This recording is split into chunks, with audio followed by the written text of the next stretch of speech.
Hello, my name is Lisa Rides over in West London.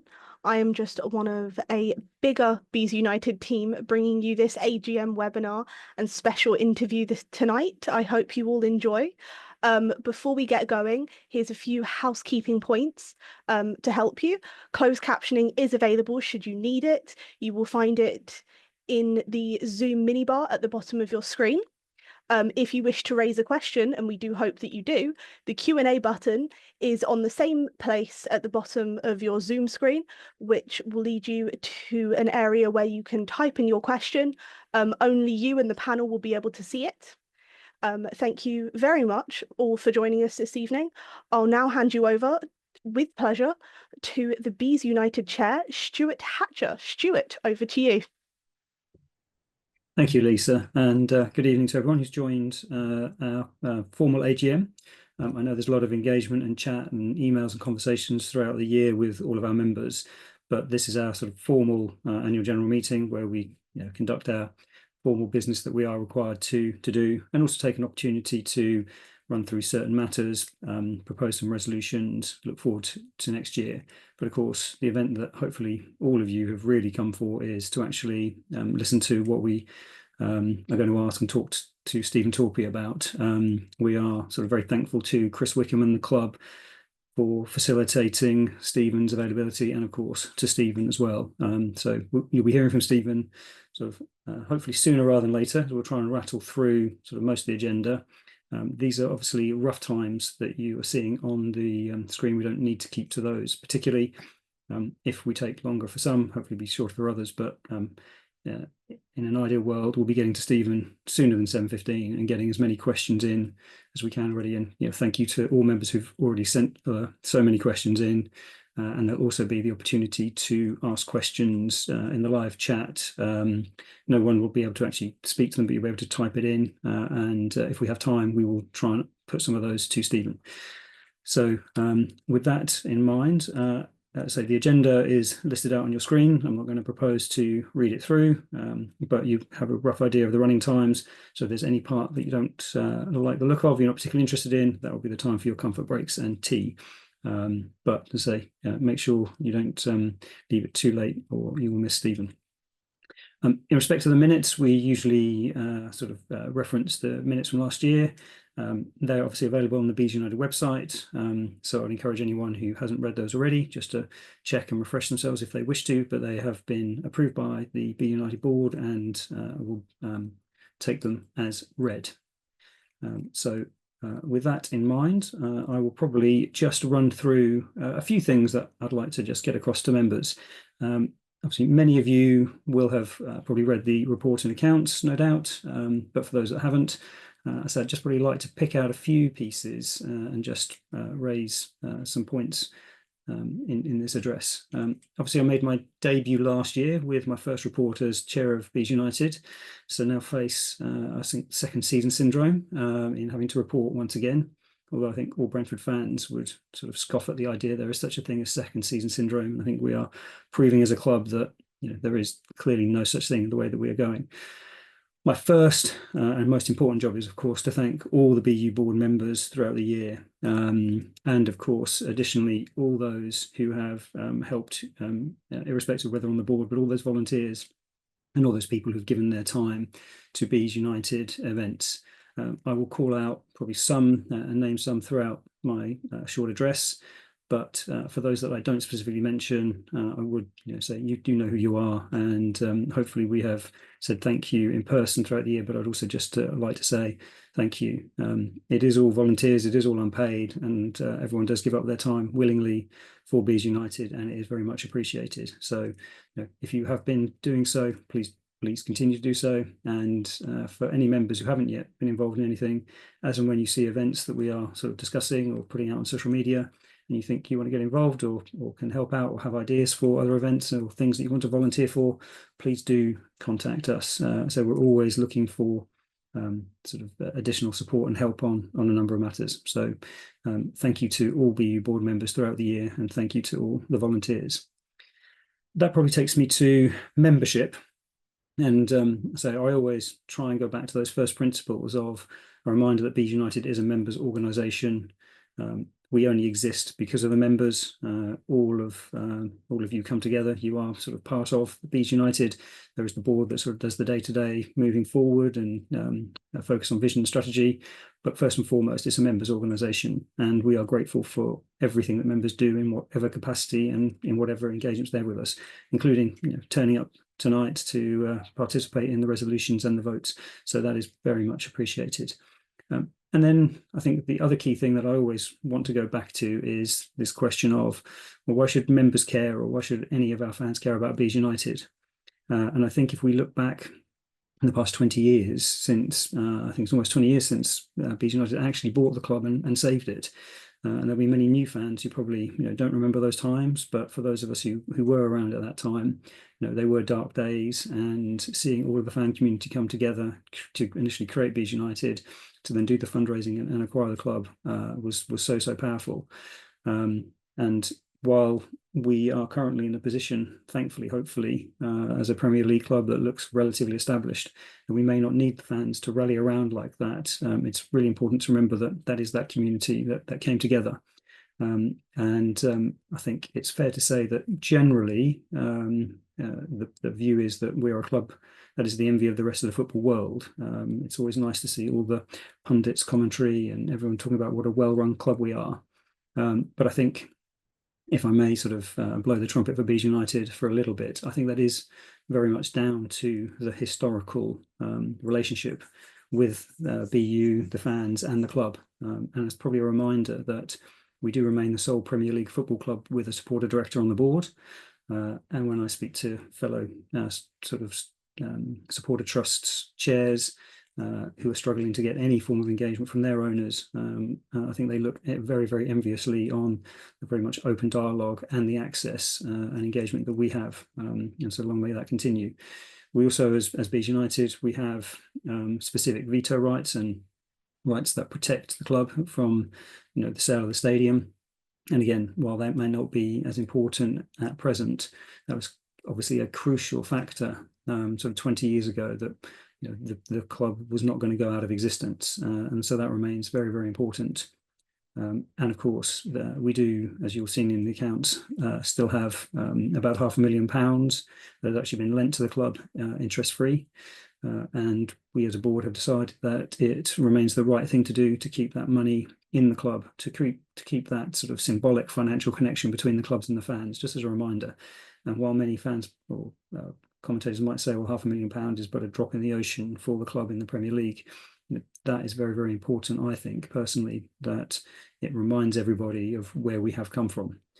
And while I guess the talk of the football world off-field is an independent regulator coming in, and the fact that all of the things that I've just outlined may become standard and dictated by legislation. Obviously, we are already well ahead of the game, ahead of the curve, and our owner and our board sort of already take all of the protections that are being discussed that a regulator will give to fans very, very seriously. And we as Bees United are really sort of the custodian of that. So, I think that's probably my sort of call to arms as to why Bees United should still, remain important and remain relevant. If I turn to membership itself in terms of just pure numbers, obviously in October 2023, we set a target of 3,750 members, and we then targeted 4,000 members by the time of this AGM. We are just short of that, so we've probably missed our own target, but only just short of it. So I would say, off the back of that call to arms as to why it remains an important organisation, if you can encourage anyone who isn't a member to join, that will make the voice of the fans and our ability to feedback thoughts and sort of experiences from fans back to the club sort of much more powerful. So if you come across anyone and they're not currently a member, just ask them to join. Which also makes me remember that I must thank John Scott, who's the membership secretary on the board, for all of his sterling efforts in keeping all of our databases up to date and keeping the connection with fans alive, and obviously making sure that we remain on the right side of GDPR. So, John, thank you for all those efforts. I know it's a thankless task sometimes, but it is very much appreciated by the rest of the board and by myself. And then if I I think about some of the changes that we've had sort of in the past year as well, just within the board itself.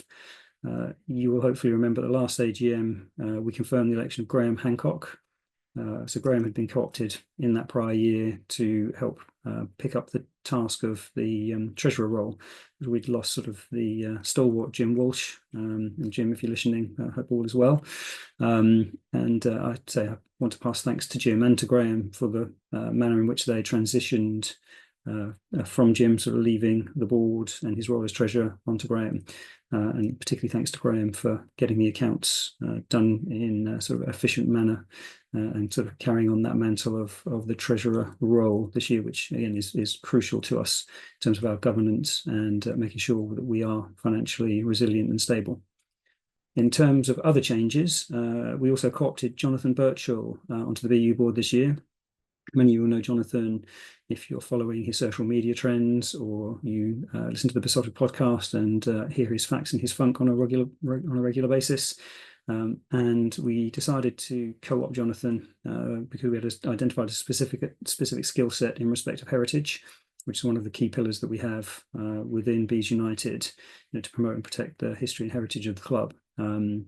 And having identified that, we asked Jonathan if he would join the board, and he agreed to do so. And he's been contributing fantastically since he's joined. And you'll have the chance to actually vote later in one of the resolutions to confirm that appointment. So I would encourage you all please to vote yes when asked for Jonathan to remain on the board. So he's added invaluable skills and insight from that history perspective. Turning to departures, I guess the sad news on my part is that we are losing John Gosling. Similar to Chris Tate, we lost a couple of years ago, and Jim, who I mentioned, after 12 years, John is having to stand down as by our rules, and I think he can probably say he's done his time. I'm not even sure how I can properly pay tribute to John's involvement with Bees United. I think he's been there since pretty much day one. I think he's starting his 55th year as a Brentford fan, so I think he is red and white throughout. So he's been involved with every fan group, I think, pretty much since its inception. He's been on the BU board for 12 years.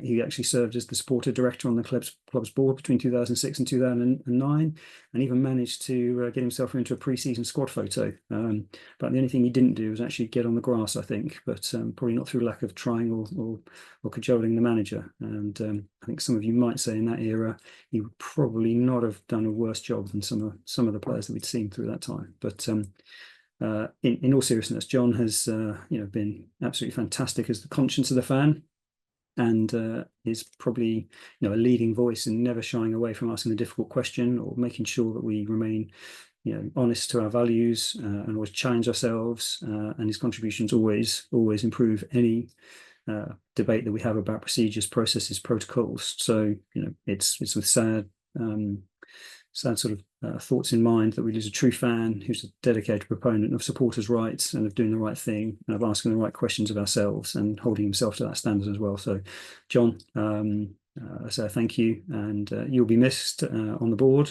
but I hope you'll not cease to be a friend who will be available if we need your thoughts and insight. So we'll lose John.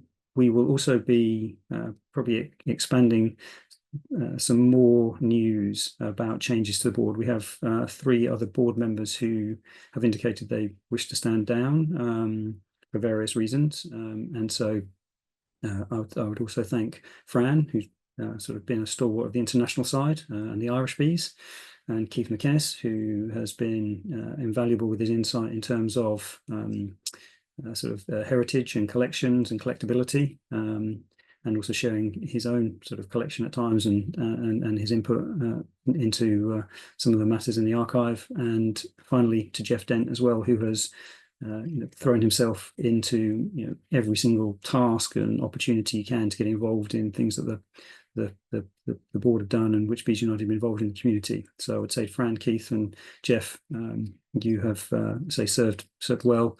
You will be missed, and you remain firm friends of BU for the future for sure. As I say, we are now then formulating some plans and ideas about what the board will look like in the future. And we'll then be putting out some comms about timing for an election in terms of numbers and an indication of the sort of skills and some obligations and expectations of being a board member. So I say listen out for that in the future.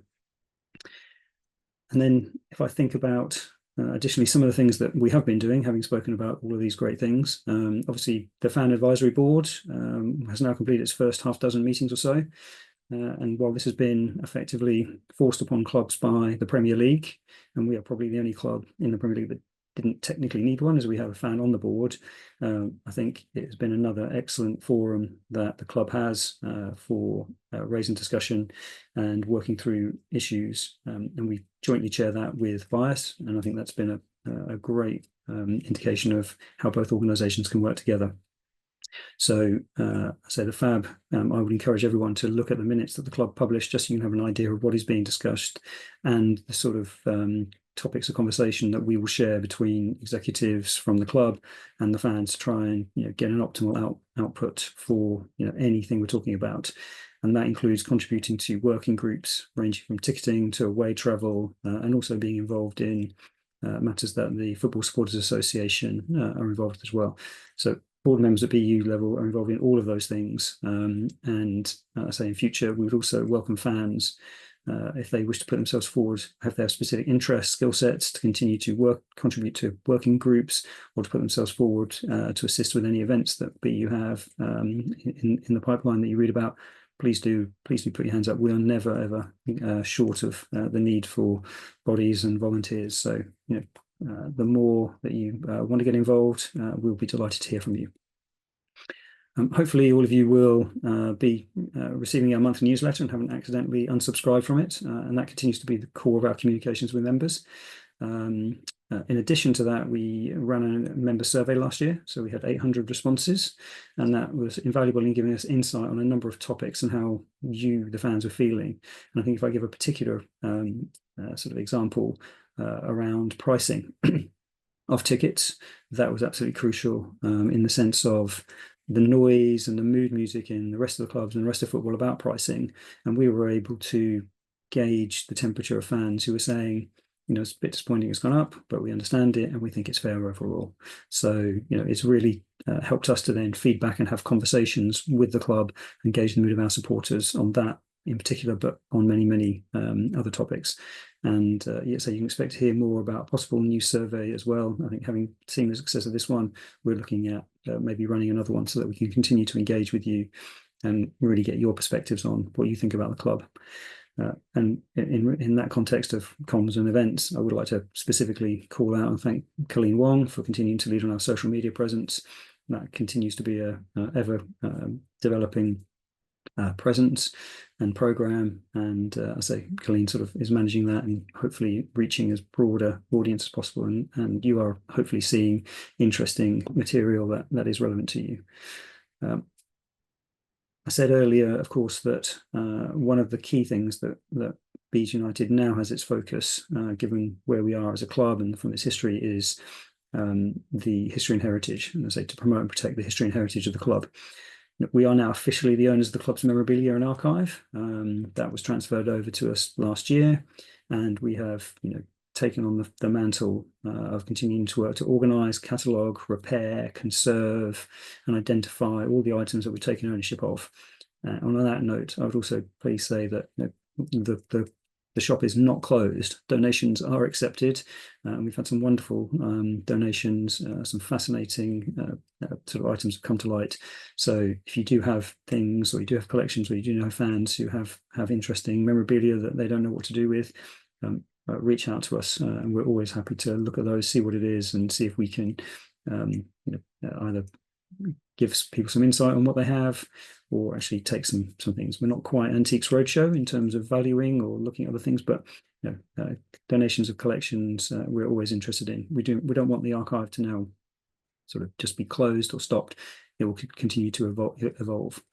And on that note, say mentioning volunteers in particular, I would like to acknowledge, Paul Stenbridge, Jonathan Birchall, who I mentioned earlier, and Sean Allpress for their efforts. They're really, doing sterling work in their own free time to ensure that we are maintaining sort of museum standards for our collection. And I don't think without their efforts we could do the job that we do of curating, identifying, and cataloguing the collection. They've just started. It's a mammoth task. But they do it with good humour and enthusiasm, and they will absolutely, create a sterling archive and collection for us. Which, as I said, we have said before that the aim is ultimately to digitise and make that available and accessible, and then look to work out what else we can do with the memorabilia. So we recognise that we are a club and a set of fans that are true participants in the local Brentford community. We continue to contribute to community events, and we want to do that through use of the archive, and as well as the literal contribution to community events by doing events like the Canal Festival and other local events. And in particular, when we get to Sharon Wright, the Deputy Chair's part, she will also update us on the BU Community Fund, which we launched last year. On the heritage side in particular, we've been responsible for leading on some more plaque commemorations. Many of you remember we launched the plaque for the spot where the club was founded. In the past year, we have had a plaque placed at Harry Curtis's old house. So I think it's probably just a warning for Thomas that we will find out where you live, and we will get a plaque on it at some stage, no doubt. But that's another local contribution. And probably most powerfully and poignantly, the remembrance plaque that was unveiled on that Remembrance weekend to honour the 31 players who lost their lives, ex-players who lost their lives in conflict. And I have to specifically call out Paul Briers for his efforts in that. Without his diligent research, all his efforts and his generosity in sharing all of his learning about those ex-players who had sadly lost their lives in conflict, who are now commemorated on our plaque, we would not have been able to achieve that. So Paul, that work that you have undertaken is unbelievable, and your recognition and dedication in that is not lost on Bees United. So thank you. And as I say, I think we will then be turning to, in particular, sort of thinking about what next.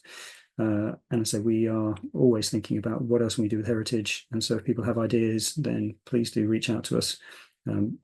It's not necessarily the case that we'll be able to follow every suggestion, but we're always interested to consider what people have to say.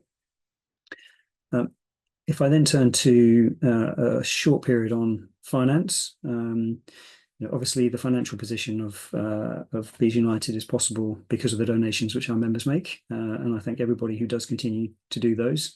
We do have a number of fans who provide us with regular donations, and that assists us in ensuring that we can cover the costs that we have of just running. And say the accounts will show, for those of you seeing, that we actually had a surplus of £1,000 this year. So it's good that we've actually paid our way. I haven't eaten it into our reserves. The donations fluctuate, month on month, year on year, as some people sort of stop donations. We lose some fans, sadly, and then new fans also start up donations. So if anyone wishes to give donations, it's all on the website, and as I say, it all does go into feeding the ongoing running costs, which are purely the compliance costs. As I say, no BU members are sort of paid anything. It's all volunteer, it's all unpaid work. So again, if anyone wishes to give donations, that's very, very welcome. Otherwise, if you think about sort of our main assets, it's a relatively simple organisation. We have cash at the bank, and we have the loans with the club. And as I mentioned, that we have, for the time being, decided that that will remain interest-free, lent with the club.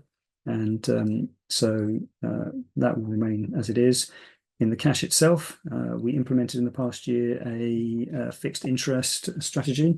So a bit of a treasury exercise whereby we worked out what sort of monies we would need to be spending and implemented a rolling 1 year or 2 year fixed term deposit rate, which meant that we could increase the amount of interest that we have. And that now ranges from 3.7% to 5.1% with an average of 4.3% yield overall. So that should yield us in the next year about £20,000 of interest on that amount, which again goes a long way towards just meeting the ongoing annual costs, which, broadly speaking, are broken down into heritage costs of £14,000 of last year and other costs of £16,000.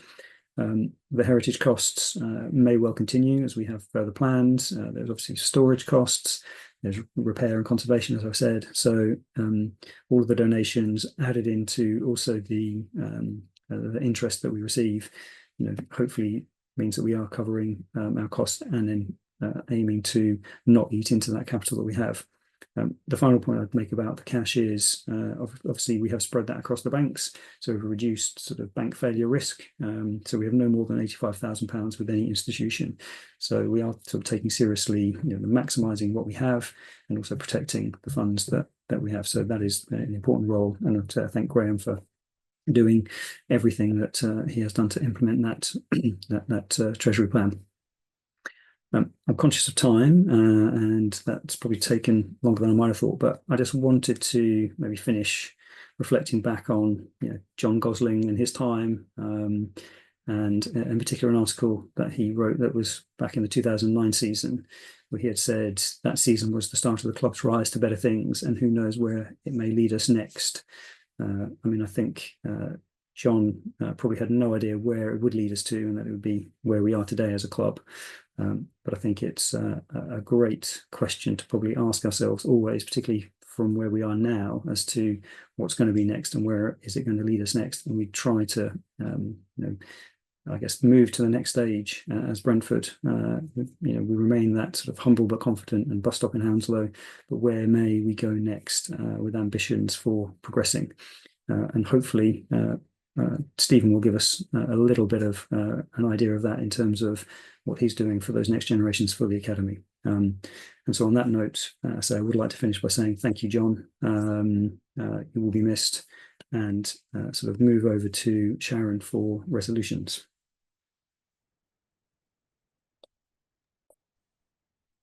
Thank you very much, Stuart. Hi, everyone. I'm Sharon Wright, Deputy Chair of Bees United. I'm delighted to be on this webinar tonight. I understand that there are bees from 13 different countries joining us tonight, which is fantastic. And it's worth noting that international bees make up about 15% of our Bees United membership now, and we're always excited to see people from new countries joining us. So welcome, everyone. So I'm going to take you through the formal resolutions tonight, which hopefully will be fairly easy and straightforward with Lisa's help. So Lisa, if you wanted to show us the first resolutions, if I read those through, then we'll pop up a voting panel and you can vote for those. So the first resolution is about an audit exemption.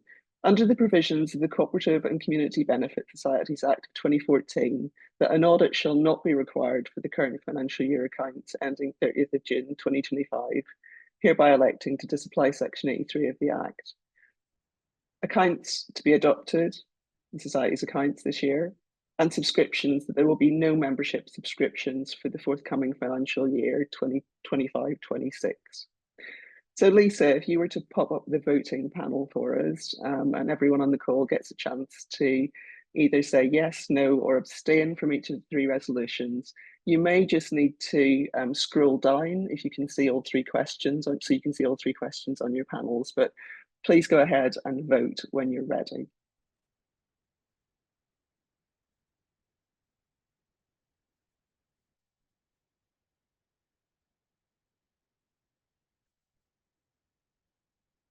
And I'll wait for Lisa to tell me when everyone has had an opportunity to vote and when we've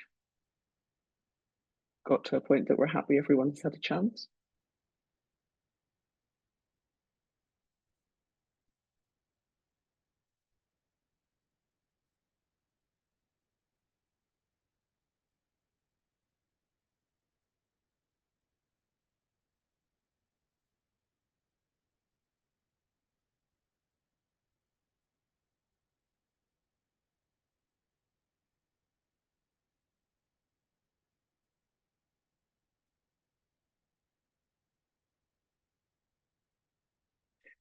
Lisa, are we happy that everyone has had a chance to vote?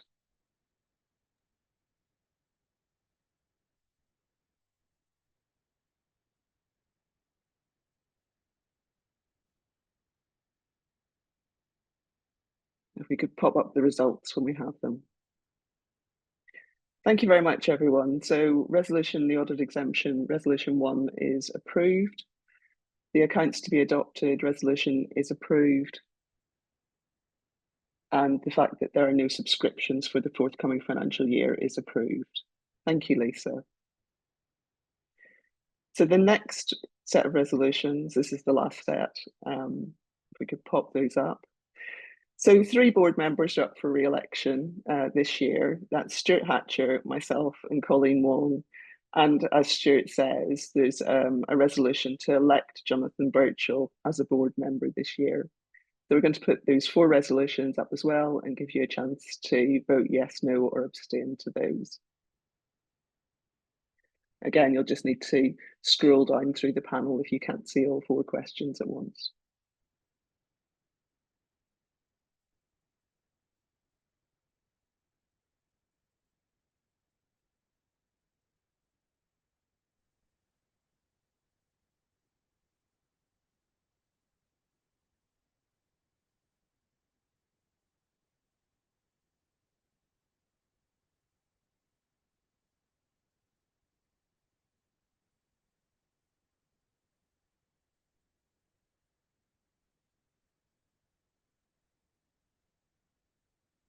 So again, once everyone's had an opportunity to vote, we'll put the results up.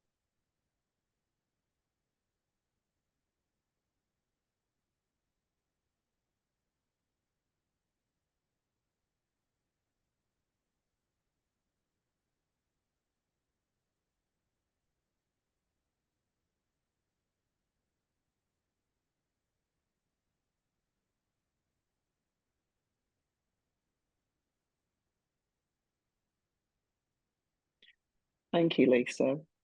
So Stuart Hatcher is approved, Sharon Wright is approved for re-election, and Colleen Wong is approved for re-election, and Jonathan Birchall is elected to be a board member. So thank you very much indeed. That was really helpful for us to have these formal resolutions dealt with. I just want to move on now to very quickly do a little recap of the year and look ahead to 2025. So in terms of previewing the year to come, we think we've got a really exciting set of things happening this year. We were absolutely delighted that in our first year of the Bees United Community Fund that we were able to support the Brentford Penguins Summer Camp in 2024. We're about to put out a call for bids for the 2025 Community Fund, so do look out for that. We'd love to hear from anyone who has a project that they think that we could help them to fund, which meets the criteria and supports the work that we do at Bees United. We have lots to look forward to in 2025. Just 3 things to pick out, which I really wanted to highlight with you. Another of our heritage shirts are being launched shortly, the 3rd in the series, and I'm sure some of you are getting together the whole collection, amassing that. We're going to have more events in the local community, including in Brentford, in Hewson's Bookshop, and we'd love to see some of you there if you can make it. And hot off the press, Stuart Hatcher has had a sit down with Lee Carsley very recently, and we're currently editing that interview and it will be available soon, and I'm sure that will be really interesting for many of you. We'll continue to let you know what's coming up with our regular Bees United newsletter, which also has our contact details, and if you want to reach out to us with questions, comments, anything that you want us to be doing on your behalf, heritage donations, as Stuart said, or other offers of help, then you can find our contact details there, or there's contact details for us, all of us on the website as well. And we're always really pleased to hear from members who get in touch. And just to finish off this part of the AGM, we're going to play you a short video of our best bits for 2024. So please stay tuned for that. And then after that, there'll be your chance to hear from Stephen Torby about the Brentford Academy and to put your questions to him. So thank you very much for being part of the AGM so far, and hope you enjoyed the video and looking forward to Stephen's interview. Thank you very much. What a year it's been. Nearly a year ago, almost 300 of you registered to join us for an incredible AGM, which finished with an unforgettable interview with our captain, Christian Norgard. Despite nursing an injury, Christian tackled every question head on, but the hardest questions came at the end. What's your favourite cheese? Parmesan, please. Okay. What's your go-to karaoke song?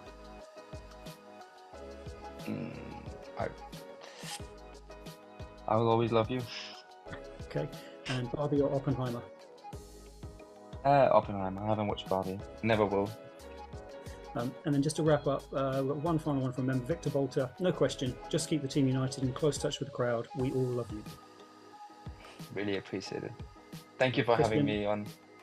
From his fitness journey to team challenges, proving once again why he's such a great leader both on and off the pitch.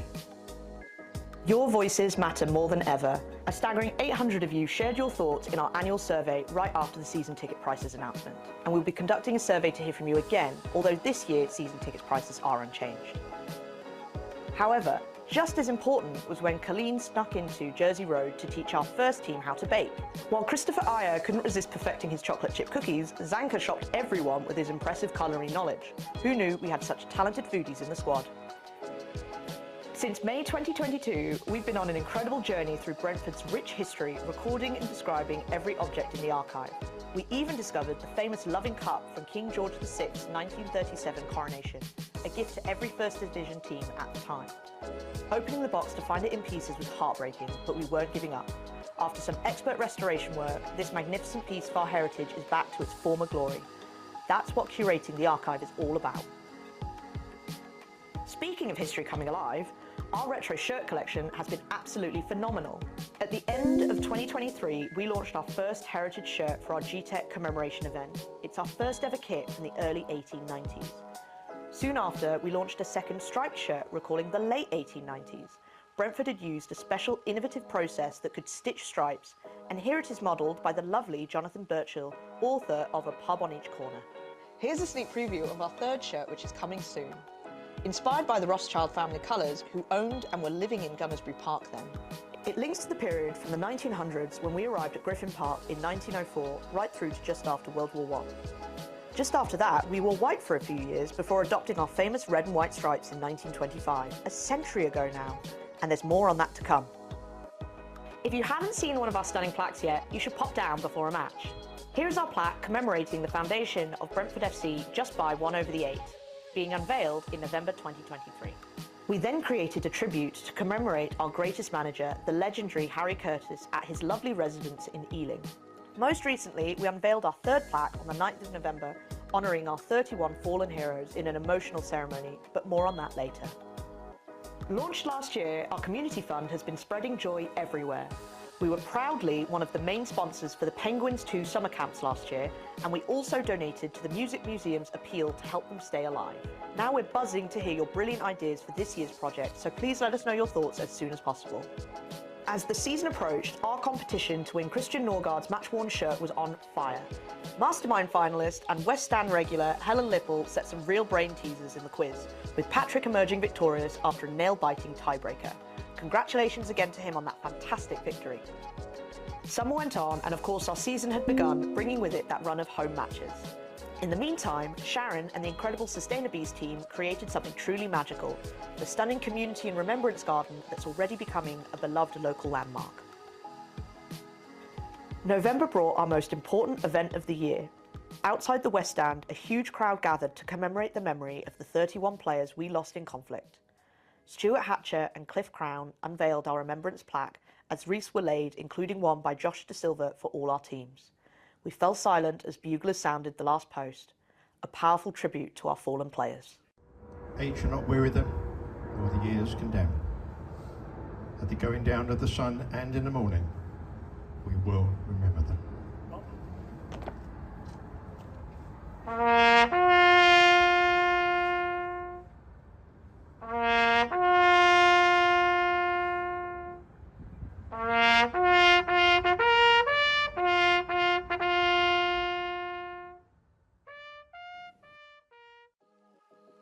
Then came the international break, and what's better to do than settle down in a local bookshop and celebrate some Griffin Park stories. At Hewson's, Brentford's fantastic new bookshop, Jonathan Birchall had his audience spellbound for over an hour with snippets you never knew about, all from a pub on each corner. Our next author event will be in February with Alex Duff, author of Smart Money, Brentford's real success story, so don't miss out. Thank you for being a part of this incredible year. Goodbye.